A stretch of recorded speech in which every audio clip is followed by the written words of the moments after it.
Hello दोस्तों, स्वागत है आप सभी का एक बार फिर से आपके अपने यूट्यूब चैनल डिफेंस पॉइंट पर। और हमारे आज के इस वीडियो में हम आप लोगों के लिए लेकर के आए हैं कोस्ट गार्ड नाविक एग्ज़ाम की प्रिपरेशन के लिए मिक्स क्वेश्चंस का एक प्रैक्टिस सेट। दोस्तों वीडियो जो है आपके लिए बहुत ज़्यादा स्पेशल और इम्पोर्टेंट होने वाला है, तो इसको एंड तक ज़रूर से देखिएगा। और आपका स्कोर कितना रहता है नीचे कमेंट बॉक्स में कमेंट करके बताना बिल्कुल भी मत भूलिएगा। साथ ही वीडियो शुरू करने से पहले बोलूँगा कि अगर आप लोग हमारे चैनल पर पहली बार आए हैं और कोस्ट गार्ड नाविक एग्ज़ाम की प्रिपरेशन कर रहे हैं तो चैनल को सब्सक्राइब कर लें और बेल आइकन को प्रेस कर लें, ताकि आप लोगों को हमारे द्वारा दिए जाने वाले सभी लेटेस्ट अपडेट्स मिलते रहें। तो चलिए शुरू करते हैं हमारा आज का ये वीडियो बिना किसी देरी के। तो फर्स्ट क्वेश्चन जो कि दिया गया है कि भाभा परमाणु अनुसंधान केंद्र कहाँ पर स्थित है, यानी कि where is Bhabha atomic research centre. ये क्वेश्चन जो है आपके नेवी एमआर और एयरफोर्स वाई ग्रुप एग्ज़ाम के प्रीवियस ईयर्स में आ चुका है, तो नाविक डीबी एग्ज़ाम के लिए काफ़ी स्पेशल हो जाता है। तो बात आती है भाभा परमाणु अनुसंधान केंद्र की। तो देखिए, भारत में जो है परमाणु वैज्ञानिक होमी जहांगीर भाभा में जो है उन्होंने मुंबई के ट्राम्बे में परमाणु अनुसंधान केंद्र की स्थापना की थी, और इसका नाम जो है वो रखा गया था भाभा परमाणु अनुसंधान केंद्र। तो यहाँ पे जो है हमारा इस क्वेश्चन के लिए राइट आंसर हो जाता है option number A, Trombay Mumbai.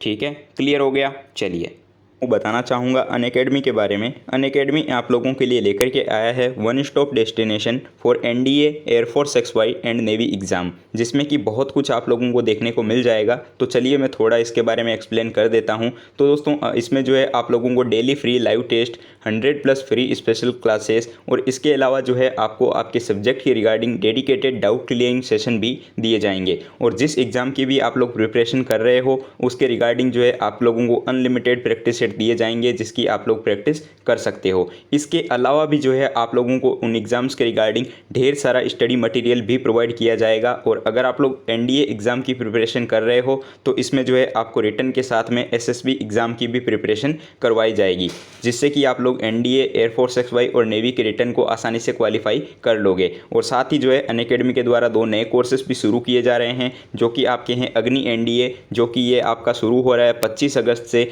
और साथ ही एक नया बैच भी शुरू हुआ है जिसका नाम है आज़ादी एनडीए। तो अगर आप लोग एनडीए, एयरफोर्स और नेवी एग्ज़ाम के लिए प्रिपरेशन कर रहे हो तो इन कोर्सेज में इनरोल कर सकते हो। इसके लिए जो है आप लोगों को दोस्तों सबसे पहले अनअकैडमी का लर्नर ऐप इंस्टॉल कर लेना है। उसके बाद में जो है आपको सिंपली उसमें रजिस्टर कर लेना है। जैसे ही आप लोग रजिस्टर कर लोगे आपसे पूछा जाएगा चूज़ कोर्स। तो कोर्स में जो है दोस्तों आपको डिफेंस की कैटेगरी में एनडीए, एयरफोर्स XY और नेवी को सिलेक्ट कर लेना है। उसके बाद में सिंपली आपको वहाँ पे गेट सब्सक्रिप्शन के बटन के ऊपर क्लिक करके वहाँ से जो है एक सब्सक्रिप्शन प्लान को चूज़ कर लेना है। और एक चीज़ बता दूं कि अगर आप लोग जो है इनका कॉम्बो प्लान चूज़ करते हो तो आप लोगों को अच्छा डिस्काउंट और भी देखने को मिल जाएगा। जैसे ही आप लोग वहाँ पे सब्सक्रिप्शन प्लान को चूज़ कर लेंगे आपसे एक पूछा जाएगा रेफरल कोड। तो दोस्तों रेफरल कोड में जो है आप लोगों को डिफेंस पॉइंट ज़रूर से डाल देना है, जिससे कि अच्छा खासा डिस्काउंट आप लोगों को देखने को मिल जाएगा। तो इस तरीके से जो है आप लोग इन कोर्सेज़ के लिए इनरोल कर सकते हो। इस बार अनअकैडमी आपके लिए बहुत कुछ लेकर के आया है, तो इसमें जो है मिस मत कीजिएगा।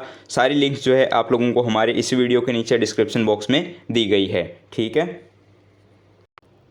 तो चलिए दोस्तों अब हम देख लेते हैं क्वेश्चन नंबर 2। और यहाँ पे आपको क्वेश्चन दिया गया है कि who becomes the first women chief minister of a state in India, यानी कि भारत की पहली महिला मुख्यमंत्री जो है वो कौन थी और कौन से राज्य की थी। ठीक है, ऑप्शंस दिए गए हैं श्रीमती फातिमा बीवी, श्रीमती विजय लक्ष्मी पंडित, श्रीमती सुचेता कृपलानी या फिर श्रीमती दुर्गा बनर्जी। तो देखिए, श्रीमती सुचेता कृपलानी जो है वो भारत की पहली महिला मुख्यमंत्री बनी थी, और इन्हें जो है उत्तर प्रदेश राज्य की मुख्यमंत्री बनने का गौरव प्राप्त हुआ था। ठीक है, तो यहाँ पे जो है दोस्तों हमारा इस क्वेश्चन के लिए राइट आंसर हो जाता है option number C. I hope आप लोगों को क्लियर हो गया होगा।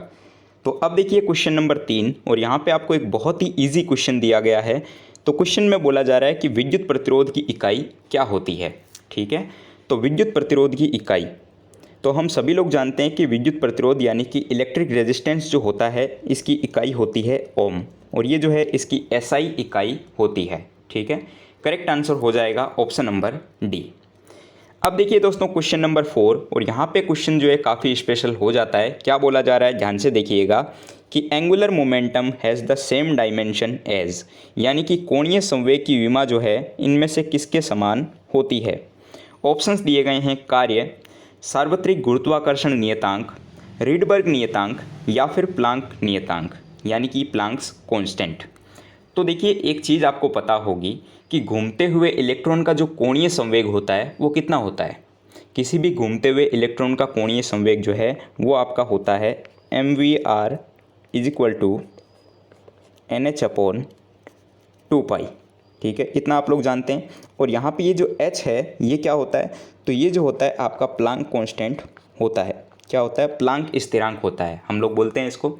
यानी कि यहाँ से जो है स्पष्ट पता चल रहा है कि कोणीय संवेग की विमा जो है वो किसके समान होती है, तो ये जो है प्लैंक नियतांक की विमा के समान होती है। तो करेक्ट आंसर जो है हमारा इस क्वेश्चन के लिए हो जाएगा ऑप्शन नंबर डी, प्लैंक नियतांक यानी कि प्लैंक्स कांस्टेंट। क्लियर हो गया। ये क्वेश्चन जो है भाई आपके नेवी SSR एग्ज़ाम में आ चुका है, तो आपके लिए तो बहुत ज़्यादा स्पेशल हो ही जाता है नाविक GD और DB के लिए। ठीक है, चलिए अब देखिए क्वेश्चन नंबर 5। यहाँ पे दोस्तों आपको एक छोटा सा न्यूमेरिकल दिया गया है और आपको पता है कि आपके नाविक एग्ज़ाम में आपको न्यूमेरिकल्स 3 से 4 देखने को मिल जाएंगे साइंस के सेक्शन में। तो इनको जो है आपको बिल्कुल भी इग्नोर नहीं करना है। जिस टाइप के न्यूमेरिकल्स आपके एग्ज़ाम में आते हैं और आने के चांसेस बनते हैं उस टाइप के सभी क्वेश्चंस मैंने आपको कवर करवा रखे हैं, और आगे भी जो भी मैं आपको क्वेश्चन करवाऊँ न्यूमेरिकल का उसको आपको ध्यान से समझना है। तो चलिए देख लेते हैं क्वेश्चन को। तो यहाँ पर बोला जा रहा है कि एक बल जो है किसी वस्तु को 3 मीटर सेकंड का त्वरण तथा दूसरी वस्तु को 6 मीटर सेकंड का त्वरण उत्पन्न करता है। ठीक है, यानी कि एक फोर्स है जो कि 2 त्वरण उत्पन्न करता है, एक है 3 और दूसरा है 6। अब बोला गया है कि यदि दोनों वस्तुओं को एक साथ में बांध करके, यानी कि इन दोनों वस्तुओं को जो है एक साथ में बांध दिया जाए और सेम फोर्स जो है वो लगाया जाए, तो आपको बताना है कि त्वरण जो उत्पन्न होगा यानी कि एक्सेलरेशन वो कितना होगा। ठीक है, देखिएगा काफ़ी अच्छा क्वेश्चन है, सिर्फ एक फॉर्मूले के ऊपर बेस्ड क्वेश्चन है। अगर आपको एक्सेलरेशन का फॉर्मूला पता है तो आप लोग इस टाइप के क्वेश्चन को इजीली कर सकते हो। तो सिंपली आपको ये बताना है कि दोनों वस्तुओं का जो उभयनिष्ठ त्वरण होगा वो कितना होगा। ठीक है, तो हम लोग जानते हैं कि एक्सेलरेशन इज इक्वल टू क्या होता है, तो एक्सेलरेशन इज इक्वल टू होता है, यहाँ पर देखिए 2 त्वरण दिए गए हैं। ठीक है, 3 मीटर का और 6 मीटर सेकेंड का। ठीक है, तो ये हो जाएगा आपका A1 × A2।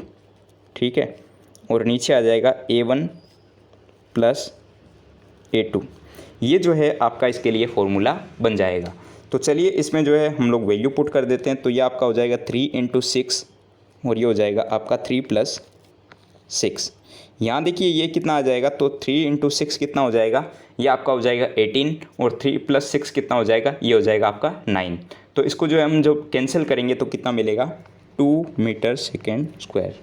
तो ये जो है हमारा यहाँ पे राइट आंसर दोस्तों क्या हो जाएगा, तो यहाँ पे देखिए ऑप्शन नंबर डी जो है इस क्वेश्चन के लिए राइट आंसर हो जाएगा। ठीक है, बहुत ही इजी क्वेश्चन दिया गया था, कोई भी भेद इसमें क्वेश्चन में नहीं था, सिर्फ एक फॉर्मूले के ऊपर बेस्ड क्वेश्चन था। आई होप आप लोगों को क्लियर हुआ हो। तो अब देखिए दोस्तों क्वेश्चन नंबर 6 जो कि आपको दिया गया है कि अंतर्राष्ट्रीय योगा दिवस यानी कि इंटरनेशनल योगा डे जो है वो कब सेलिब्रेटेड किया जाता है। तो ये क्वेश्चन जो है पिछले 3-4 सालों से आपके डिफेंस के अलावा SSC और रेलवे के एग्ज़ाम्स में भी काफ़ी बार आ चुका है, तो आपके लिए भी स्पेशल हो जाता है। ऑप्शंस दिए गए हैं 21 अप्रैल, 21 मई, 21 जुलाई या फिर 21 जून को। तो आप लोग याद रखेंगे कि प्रतिवर्ष जो है 21 जून को अंतर्राष्ट्रीय योग दिवस के रूप में मनाया जाता है। तो करेक्ट आंसर हो जाएगा ऑप्शन नंबर डी, 21 जून। अब देखिए क्वेश्चन नंबर 7 और यहाँ पर बोला गया है कि जब बल विस्थापन की निम्न दिशा में होता है तो बल द्वारा किए गए कार्य को ऋणात्मक माना जाता है। ऑप्शन दिए गए हैं, बल की दिशा के लंबवत होता है, संवेग की दिशा में होता है, बल की दिशा में होता है या फिर बल की विपरीत दिशा में होता है। तो यहाँ पे देखिए करेक्ट आंसर जो है हमारा हो जाएगा ऑप्शन नंबर डी, बल की विपरीत दिशा में होता है। ये क्वेश्चन जो है आपका इंडियन नेवी SSR एग्ज़ाम में प्रीवियस ईयर्स में आ चुका है, और इसके बारे में जो है अगर मैं आपको थोड़ा सा एक्सप्लेन करके बताऊं तो ध्यान से सुनिएगा कि जब बल लगने पर किसी पिंड या फिर वस्तु के विस्थापन बल की विपरीत दिशा में होता है। ठीक है, तो बल द्वारा किए गए कार्य को जो है ऋणात्मक माना जाता है, इसलिए जो है हमारा इस क्वेश्चन का राइट आंसर हो जाएगा ऑप्शन नंबर डी। इसके अलावा आप लोगों को एक पॉइंट और याद रखना है, वहाँ से भी जो है क्वेश्चन बन सकता है, तो मैं आपको पहले ही क्लियर कर देता हूँ कि न्यूटन की गति के दूसरे नियम के अनुसार बल जो है वो संवेग परिवर्तन की दर के अनुपाती होता है। ये आपको पता होगा, जब वस्तु का विस्थापन जो है वो बल की दिशा में होता है तो बल द्वारा किया गया कार्य जो है उस मोमेंट पर पॉजिटिव यानी कि धनात्मक माना जाता है। ठीक है, तो ये पॉइंट भी आपको साथ में याद रख लेना है। अब देखिए क्वेश्चन नंबर 8, यहाँ पर क्या बोला गया है कि अनुदैर्ध्य तरंगों गैसीय माध्यम में, ठीक है, का एक उदाहरण होता है। ऑप्शंस दिए गए हैं ऊष्मा तरंगें, रेडियो तरंगें, विद्युत चुंबकीय तरंगें या फिर ध्वनि तरंगें। तो यहाँ पे जो है दोस्तों हमारा इस क्वेश्चन के लिए राइट आंसर हो जाएगा option number D, sound waves. ऐसा क्यों?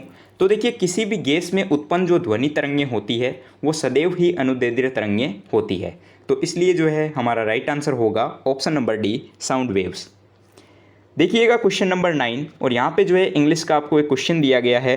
तो क्या बोला जा रहा है क्वेश्चन में कि in the following question a sentence has been given in active passive voice, out of the 4 alternatives suggested select the one which best express the same sentence in passive active voice.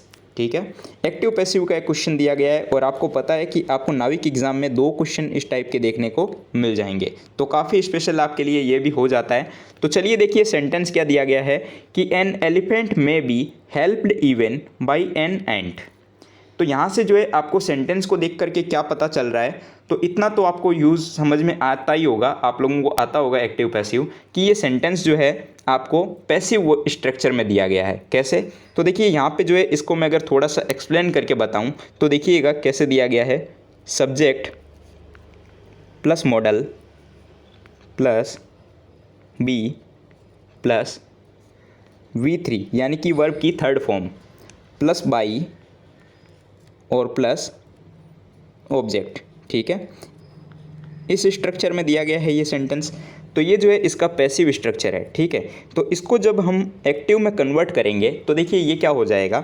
तो जब हम इसको active में convert करेंगे तो ये आपका हो जाएगा subject plus model plus verb की फर्स्ट फॉर्म आएगी और प्लस ऑब्जेक्ट। ठीक है, ये जो है सेंटेंस का स्ट्रक्चर चेंज हो जाएगा। तो इस तरीके का स्ट्रक्चर में सेंटेंस जो है देखिए आपको ऑप्शन नंबर सी में दिया गया है कि इवन एन एंट में हेल्प एन एलिफेंट। ठीक है, देखिए यहाँ पे वर्ब की फर्स्ट फॉर्म यूज़ की गई है, ये आपका सब्जेक्ट हो गया और ये आपका ऑब्जेक्ट हो गया। ठीक है, तो करेक्ट आंसर जो है हमारा इस क्वेश्चन के लिए हो जाएगा option number C. I hope आप लोगों को समझ में आ गया होगा कि मैं यहाँ पे क्या बोलना चाह रहा हूँ। क्लियर हो गया? चलिए अब देखिए क्वेश्चन नंबर 10। दोस्तों यहाँ पर देखिए क्वेश्चन काफ़ी स्पेशल हो जाता है, इस टाइप के क्वेश्चन आजकल एग्जाम में आते हैं। ऑप्शन में बोला जा रहा है क्वेश्चन में कि निम्नलिखित में से किसका सही मेल नहीं है, यानी कि which one of the following is not correctly matched. Option क्या क्या दिए गए हैं कि श्री महाकाल मंदिर उज्जैन। तो इसके बारे में जान लेते हैं। तो देखिए महाकाल मंदिर जो है भगवान शंकर का मंदिर है जो कि आपके उज्जैन यानी कि मध्य प्रदेश में स्थित है। ठीक है, ऑप्शन नंबर बी में बोला गया है श्रृंगेरी मठ चिकमंगलूर जिला। तो श्रृंगेरी मठ जो है ये तुंगा नदी के किनारे पर स्थित है जो कि आपके चिकमंगलूर जिले में है। ठीक है, ऑप्शन नंबर सी में बोला गया है सूर्य मंदिर कोणार्क। तो सूर्य मंदिर जो कि आपके कोणार्क उड़ीसा में स्थित है और इसकी स्थापना जो है आपको पता होगा कि राजा नरसिंह देव ने करवाई थी। ठीक है, और ऑप्शन नंबर डी में बोला गया है जैन मंदिर खजुराहो। तो देखिए ये जो जैन मंदिर जो है ये आपका भगवान आदिनाथ को समर्पित है और ये जयपुर में है। ठीक है, राजस्थान जयपुर में स्थित है। तो करेक्ट आंसर हमारा हो जाएगा यहाँ पे ऑप्शन नंबर डी, जैन मंदिर खजुराहो यहाँ पे नहीं होगा, ये आपके जयपुर राजस्थान में स्थित है। क्लियर हो गया? चलिए अब देखिए क्वेश्चन नंबर 11। यहाँ पे दोस्तों आपको मिसिंग नंबर का एक क्वेश्चन दिया गया है रीजनिंग का, और इस टाइप का क्वेश्चन मैंने आपको पहले भी करवा रखा है, तो आपको पता होगा कि ये किस टाइप से सॉल्व होगा। तो फिर भी देख लेते हैं। तो यहाँ पर देखिए आपको कुछ फिगर्स दी गई है जिसमें कि कुछ नंबर्स लिखे हुए हैं, और आपको ये बताना है कि ये जो थर्ड फिगर है इसमें ये क्वेश्चन मार्क जो है किसको रिप्लेस करेगा ऑप्शंस में से। ठीक है, तो सबसे पहले फिगर को, 1 नंबर फिगर को उठाते हैं और इसमें चेक करते हैं। तो देखिए आपको देखते ही समझ में आ जाना चाहिए कि अगर मैं इन दोनों नंबर्स को आपस में घटा दूं, ठीक है, जैसे कि 20 में से 9 को कम कर दूं तो मुझे कितना मिलेगा, तो मुझे जो है 11 मिलता है। ठीक है, और अब इस 11 का जो है मैं आपस में स्क्वायर कर दूं, ठीक है, तो मुझे क्या मिल जाएगा 121, यानी कि 121 जो है ये मुझे मिल जाता है जो कि इसमें दिया गया है। ठीक है, सेम इसी तरीके से जो है हम सेकंड नंबर फिगर में देखेंगे। तो देखिए 24 माइनस 11, ठीक है, तो 24 माइनस 11 कितना हो जाएगा, ये आपका हो जाएगा 13, और इस 13 का जो है मैं कर लूँगा स्क्वायर। तो देखिए दोस्तों मुझे मिलेगा 169, ठीक है, जो कि आपको यहाँ पर दिया हुआ है। तो सेम यही चीज़ जो है हम लोग अप्लाई करेंगे थर्ड फिगर में। ठीक है, तो देखिए यहाँ पे क्या दिया गया है, तो ये हो गया 32 माइनस 17। तो 32 में से 17 जाएगा तो कितना मिलेगा, तो हमें मिलेगा 15, और 15 का जो है हमें स्क्वायर करना है। तो 15 का स्क्वायर कितना होता है दोस्तों, तो ये हो जाएगा आपका 225 यानी कि 225। तो यहाँ पे ये जो क्वेश्चन मार्क है ये ऑप्शंस में से रिप्लेस करेगा ऑप्शन नंबर सी को, और यहाँ पे जो है क्वेश्चन मार्क की जगह पे आएगा 225। तो क्लियर हो गया होगा, आई होप आप लोगों को समझ में आया होगा कि कैसे जो है हमने सॉल्व किया है। ठीक है, और अगर आप लोगों ने मिसिंग नंबर का इंडिविजुअल वीडियो नहीं देखा है तो आप लोग उसको देख सकते हो, लिंक जो है आप लोगों को हमारे इस वीडियो के नीचे डिस्क्रिप्शन बॉक्स में भी मिल जाएगी। तो अब देखिए क्वेश्चन नंबर 12, यहाँ पे जो है आपको डायरेक्शन टेस्ट यानी कि दिशा परीक्षण का एक क्वेश्चन दिया गया है, और आपको नाविक एग्जाम में 1 से 2 क्वेश्चन जो है इस चैप्टर से भी देखने को मिल जाएंगे। ठीक है, तो क्वेश्चन में क्या बोला जा रहा है कि एक भेड़िया हिरण का पीछा कर रहा है। भेड़िया जो है वो 5 किलोमीटर पूर्व की ओर दौड़ता है, फिर दक्षिण की ओर मुड़ करके 9 किलोमीटर दौड़ता है, फिर ये पश्चिम की ओर मुड़ करके 5 किलोमीटर फिर से दौड़ता है। अब ये जो है अपने दाहिने ओर मुड़ करके 3 किलोमीटर दौड़ता है। तो प्रारंभिक स्थिति से जो है वो कितनी दूरी पर है या फिर कहाँ पर है, ये आपको बताना है। तो देखिएगा डायरेक्शन टेस्ट का क्वेश्चन है, कैसे हम इसको सॉल्व करेंगे। तो सबसे पहले जो है आपको दिशा का पता होना चाहिए यानी कि डायरेक्शन का। तो मैं आपको जो है यहाँ पर बता देता हूँ। तो ये जो डायरेक्शन होगी आपकी, ये हो जाएगी नॉर्थ। ठीक है, और इसके ऑपोजिट क्या हो जाएगी, ये हो जाएगी आपकी साउथ। और इसकी अगर बात की जाए तो ये आपकी होगी ईस्ट, और ये आपकी होगी वेस्ट। तो चलिए जो है इसी फिगर के अकॉर्डिंग हम इस क्वेश्चन को सजाते हैं। तो समझ लीजिए कि यहाँ से जो है वो भेड़िया शुरू करता है भागना। ठीक है, और क्या बोला जा रहा है कि 5 किलोमीटर पूर्व की ओर दौड़ता है, यानी कि ईस्ट साइड में आएगा। तो ये हो गया मेरा 5 किलोमीटर। ठीक है, मैं इसको लिख लेता हूँ 5 किलोमीटर। उसके बाद में क्या बोला गया कि फिर जो है वो दक्षिण की ओर मुड़ करके 9 किलोमीटर दौड़ता है। दक्षिण, तो ये जो है इधर की ओर दौड़ेगा 9 किलोमीटर। तो ये मैंने लिख लिया यहाँ पे 9 किलोमीटर इधर की ओर ये दौड़ा। उसके बाद में क्या बोला गया कि ये फिर जो है पश्चिम की ओर मुड़ करके फिर से 5 किलोमीटर दौड़ता है, यानी कि ये जो है फिर से 5 किलोमीटर इधर की ओर दौड़ा। अब क्या बोला गया कि ये अपने दाहिने ओर मुड़ करके 3 किलोमीटर दौड़ता है, अपने दाहिने ओर। तो ये जो है थोड़ा सा इधर की ओर जाएगा, और ये कितना दौड़ता है, 3 किलोमीटर।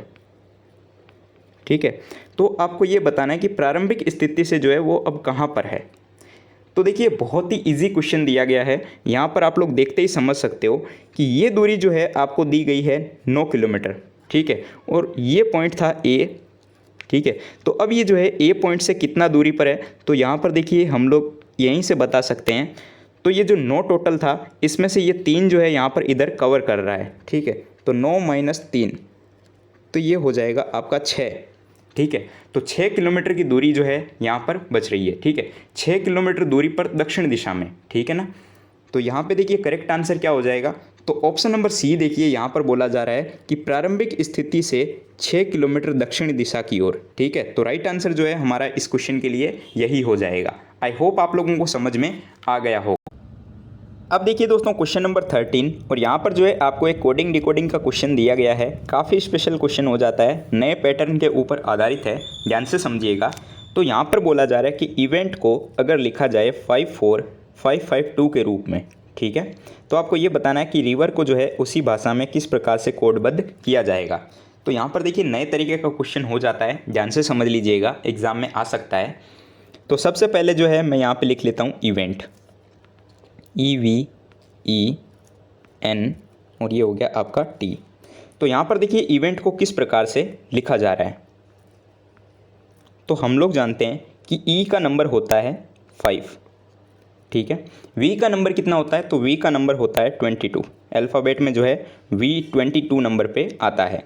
उसी प्रकार से E फिर से 5 नंबर पे, N जो है ये आपका आता है 14 नंबर पे, और T जो है ये आता है 20 नंबर पे। तो अब देखिएगा दोस्तों, अगर मैं इस 0 + 5 को ऐड करूं तो मुझे क्या मिलेगा, 5 मिलेगा। ठीक है, उसी प्रकार से अगर मैं 2 + 2 को ऐड करूं तो देखिए मुझे मिलेगा 4। ठीक है, और इसी प्रकार फिर से जो है 0 + 5 को ऐड करने से मुझे 5 मिल जाएगा। फिर देखिए यहाँ पे N में 1 + 4 करूँगा तो मुझे 5 मिलेगा, और यहाँ पे T में 2 + 0 करूँगा तो मुझे जो है यहाँ पे 2 मिलेगा। और इनको देखिए जोड़ करके 5 4 5 5 और 2, इससे जो है लिखा जाता है इवेंट को। ठीक है, तो इसी भाषा में जो है हम लोग लिखेंगे रिवर को। तो देखिए रिवर को किस प्रकार से लिखा जाएगा, तो ये हो जाएगा आपका R E V E और R। तो देखिए R जो है ये कितने नंबर पे आता है, तो R जो है आपका आता है 18 नंबर पे। E कितने नंबर पे आता है, तो ये हो जाएगा आपका 5। V जो है ये आपका कितने नंबर पे आता है, तो ये जो है आपका आता है 22 नंबर पे, E 5 पे। और R जो है ये अल्फ़ाबेट में आता है आपके 18 नंबर पे। तो चलिए इनको हम ऐड करते हैं आपस में। तो 1 और 8 को ऐड करेंगे तो ये हो जाएगा आपका 9। 0 और 5 को ऐड करेंगे तो ये आपका होगा 5। 2 + 2 को ऐड करेंगे तो ये आपका हो जाएगा 4। फिर 0 और 5 को ऐड करेंगे तो 5, और 1 + 8 करेंगे तो ये आपका 9। यानी कि 9 5 4 5 9 से जो है इसको लिखा जाएगा। तो ये जो है देखिए आपको ऑप्शन नंबर सी में दिया गया है। तो करेक्ट आंसर जो है दोस्तों हमारा हो जाएगा ऑप्शन नंबर सी। रिवर को जो है लिखा जाएगा 9 5 4 5 9 से। ठीक है, क्लियर हो गया। आई होप आप लोगों को समझ में आ गया होगा। अब देखिए क्वेश्चन नंबर 14, और यहाँ पर बोला गया है कि फ्यूज़ तार जो है वो किस मिश्र धातु के बने हुए होते हैं। तो फ्यूज़ का जो तार होता है ये टिन और लेड, इन दोनों मिश्र धातुओं के द्वारा बनाया जाता है, टिन और लेड। करेक्ट आंसर हो जाएगा ऑप्शन नंबर ए। क्लियर है। चलिए देखिए क्वेश्चन नंबर 15, और यहाँ पर क्वेश्चन में क्या बोला गया है कि टरबाइन द्वारा बहते पानी और हवा का प्रयोग करके इनमें से कौन सी ऊर्जा को किस में परिवर्तित किया जाता है। ठीक है, तो यहाँ पर थोड़ा समझने वाली चीज़ है। तो देखिए टरबाइन द्वारा बहते पानी और हवा का प्रयोग करके गतिज ऊर्जा को जो है वो विद्युत ऊर्जा में बदला जाता है। ठीक है, तो करेक्ट आंसर जो है हमारा क्या हो जाएगा, ऑप्शन नंबर सी। गतिज ऊर्जा को जो है कन्वर्ट किया जाता है विद्युत ऊर्जा में।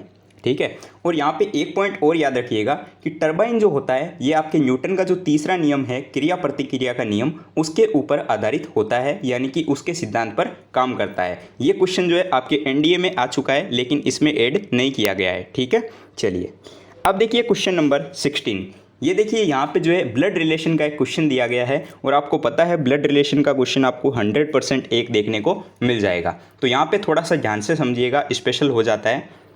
तो क्या बोला गया है कि x और y जो है आपस में भाई है। तो मैंने आपको बताया था कि जब भी भाई हो या फिर सेम जनरेशन की बात हो तो एरो को इस प्रकार से खींचा जाता है। अब क्या बोला गया है कि r y का पिता है। ठीक है, y का पिता कौन है, तो y का पिता जो है वो है r। तो जनरेशन ऊपर की ओर जाएगी तो ये हो गया आपका r, जो कि पिता है y का। फिर बोला गया है कि t s की बहन है। ये समझ लीजिए कि कोई t है जो कि s की बहन है। ठीक है, अब बोला गया है कि s जो है वो x का मामा है। ये जो s है ये आपका मामा है इस x का। ठीक है, ये x जो है भांजा है s का, ये यहाँ पे मामा हो गया।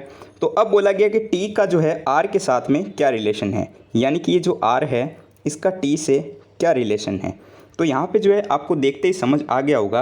अगर मैं फिर से आपको समझाऊँ तो ध्यान से समझिएगा। x और y जो है ये आपस में भाई है। फिर बोल दिया गया कि r जो है ये y का पिता है, यानी कि ये जो है कौन है, पिता है। ठीक है, उसके बाद में बोला गया कि ये t जो है वो s की बहन है। ठीक है, ये s की बहन है। उसके बाद बोला कि s जो है वो x का मामा है। तो x का मामा है तो y का भी मामा होगा, और x और y का पिता कौन है, तो r है। ठीक है, और मामा कौन है, तो s है। तो ये जो है बहन इसकी जो होगी ये इस r की पत्नी होगी, यानी कि x और y की माता हो जाएगी और r की पत्नी हो जाएगी, कि ये जो है आपस में एक कपल है। तो r जो है t का r के साथ में क्या रिलेशन होगा, तो यहाँ पे जो है ये इसकी वाइफ हो जाएगी, यानी कि ऑप्शन नंबर बी जो है हमारा करेक्ट आंसर हो जाएगा। आई होप आप लोगों को समझ में आ गया होगा। तो अब देखिए क्वेश्चन नंबर 17। यहाँ पर क्वेश्चन में क्या बोला गया है, तो choose opposite meaning. Opposite meaning जो है आपको बताना है।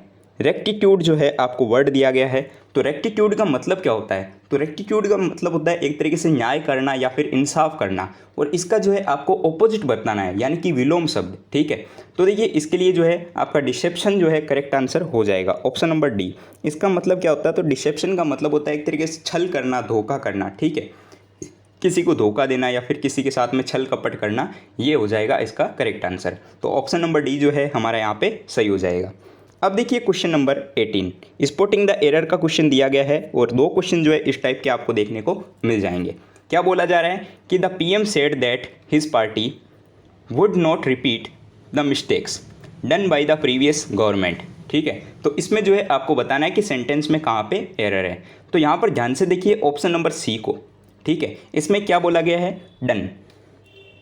देखिए यहाँ पे जो है ऑप्शन नंबर सी में बोला गया है डन। ये डन जो है इसके स्थान पर जो है हम लोग मेड का प्रयोग करेंगे। क्यों करेंगे? तो देखिए मेक ए मिस्टेक जो है ये आपका इडियोमेटिक प्रयोग होता है। ठीक है, जिसका कि पैसिव वॉइस मिस्टेक मेड होता है। तो करेक्ट आंसर जो है हमारा हो जाएगा ऑप्शन नंबर सी, क्योंकि यहाँ पे जो है डन के स्थान पर जो है हम लोग यूज़ करेंगे मेड को। फिर से समझ लीजिए क्यों मेड को यूज़ करेंगे। तो मेड ए मिस्टेक जो है ये आपका इडियोमेटिक प्रयोग है, जिसका passive voice a mistake made होता है। ठीक है ना।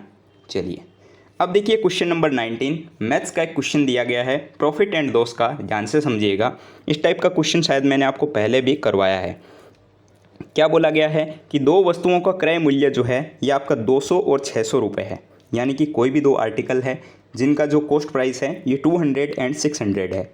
एक दुकानदार दोनों वस्तुओं को बेच करके 300 रुपये का लाभ अर्जित करता है, यानी कि दोनों आर्टिकल्स को सेल करने पे 300 रुपीज़ का प्रॉफिट होता है। यदि दुकानदार ने पहली वस्तु को 30% लाभ, यानी कि फर्स्ट आर्टिकल जो है उसको 30% प्रॉफिट पर बेचा जाता है, तो आपको बताना है कि सेकंड आर्टिकल को जो है कितने प्रॉफिट पर बेचा जाएगा। ठीक है, तो देखिएगा कि पहली वस्तु पर लाभ यानी कि प्रॉफिट ऑन फर्स्ट आर्टिकल, तो ये कितना हो जाएगा? तो मैं इसको फर्स्ट दे देता हूँ यहाँ पे सिंपली। तो पहली वस्तु के ऊपर लाभ कितना होगा? देखिए हम लोग जानते हैं ये होता है आपका क्रय मूल्य गुणा लाभ प्रतिशत बटा 100। तो ये कितना हो जाएगा? 0 से 0 कैंसिल हो जाएगा और ये आ जाएगा हमारा 60। ठीक है, उसी प्रकार दूसरी वस्तु के ऊपर लाभ क्या हो जाएगा? ये हो जाएगा आपका सेकंड, और सेकंड का निकालना होगा तो हम क्या करेंगे? यहाँ पर देखिए ये हो जाएगा आपका प्राइस। देखिए 300 बोला है ना यहाँ पे टोटल, तो 300 माइनस 60 हो जाएगा, क्योंकि यहाँ पे फर्स्ट आर्टिकल पे 60 आ रहा है। तो 300 माइनस 60 अपॉन ये हो जाएगा 600। ठीक है, दूसरी वस्तु का 600 बोला था तो ये हो गया।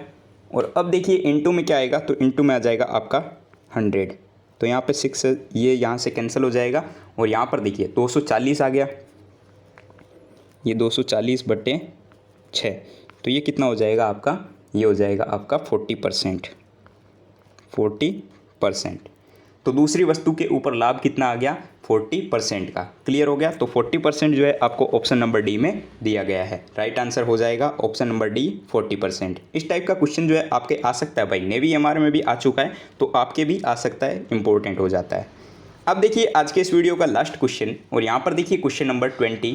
क्या बोला जा रहा है कि यदि 8 वर्ष की अवधि में अर्जित ब्याज मूलधन के बराबर है। ये लाइन ध्यान से याद रखिएगा कि 8 वर्ष की अवधि में जो अर्जित ब्याज है ये आपके मूलधन के बराबर है, तो लागू की गई साधारण ब्याज की दर कितनी होगी? ठीक है, यानी कि रेट कितनी होगी ये आपको बताना है। देखिएगा क्या क्या दिया हुआ है। टाइम 8 ईयर्स ये दिया गया है। फिर देखिए रेट जो है आपको पूछा गया है एंड में कि रेट जो है ये क्या होगी। और एक चीज़ बोली गई है, लाइन ध्यान से समझिए, कि जो आपका अर्जित ब्याज है, ठीक है, यानी कि ये जो ब्याज है वो किसके बराबर है? ये आपके प्रिंसिपल के बराबर है, यानी कि जो सिंपल इंटरेस्ट है ये आपके प्रिंसिपल के बराबर है। ठीक है, ये लाइन भाई यहाँ पर बहुत बड़ी रोल प्ले करने वाली है। तो हम लोग जानते हैं कि simple interest is equal to क्या होता है? PRT अपॉन 100 ये होता है, क्योंकि simple interest is equal to होता है PRT अपॉन 100। इसीलिए ये SI जो है किसके बराबर है? P के बराबर है। तो मैं इसको लिख सकता हूँ P बराबर PRT अपॉन 100 ये लिख सकता हूँ, बिल्कुल लिख सकता हूँ। तो P इज इक्वल टू हो जाएगा PRT अपॉन 100। तो अब देखिए यहाँ पर जो है मेरे पास T की वैल्यू है, तो मैं यहाँ पे जो है T की वैल्यू पुट कर देता हूँ और फिर जो है देखते हैं क्या आंसर हमें मिलता है। तो हमें मिला था P is equal to P into R into T की वैल्यू कितनी है, तो T की वैल्यू जो है मेरे पास है 8 और अपॉन में आ जाएगा मेरे 100। ठीक है, अब देखिए यहाँ से जो है मैं R निकाल सकता हूँ। देखिए R क्या हो जाएगा, ये R इज इक्वल टू हो जाएगा आपके P into 100 upon P into 8 ये हो गया। तो यहाँ से देखिए R इज इक्वल टू क्या आ जाएगा, 100 है ऊपर और यहाँ पे जो है बट्टे में 8, तो कितना आ जाएगा, ये आपका आ जाएगा लगभग 12.5। ठीक है, तो 12.5% ये आपकी हो जाएगी रेट।